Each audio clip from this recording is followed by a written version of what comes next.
Telangana RTC bomb పేల్చింది. నిజంగా హైదరాబాద్లో ఉన్నటువంటి సామాన్యులకి, మధ్యతరగతి వాళ్ళకి, అలాగే ఉద్యోగస్తులకి వాళ్ళ యొక్క వెన్ను విరిచేలాగా సుమారుగా బస్ పాస్ రేట్లను పెంచేసినటువంటి సందర్భం ఈరోజు.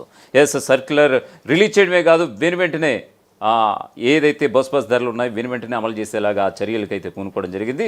ఆర్టీసీ ఎండీ సజ్జనార్ 20% మేర పెరిగిన ఛార్జీలతోటి ఇప్పుడు అల్లాడిపోతున్నటువంటి పరిస్థితి అయితే కనిపిస్తోంది. దీనికి సంబంధించినటువంటి పూర్తి స్థాయి డీటెయిల్స్ అయితే మీకు వివరించే ప్రయత్నం చేస్తాను. తెలంగాణ ఆర్టీసీ బిగ్ షాక్ ఇచ్చింది. సజ్జనార్ తాజా నిర్ణయంతో హైదరాబాద్ ప్రయాణికులు బెంబేలెత్తిపోతున్నారు.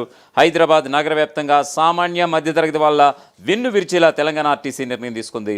బస్ పాస్ రేట్లను పెంచుతూ ఆర్టీసీ యాజమాన్యం నిర్ణయం తీసుకోవడం, ఈవేళ నుంచి అది కాస్త ఇంప్లిమెంట్ చేయడంతో ప్రయాణికులు సైతం కంగు తిన్నారు.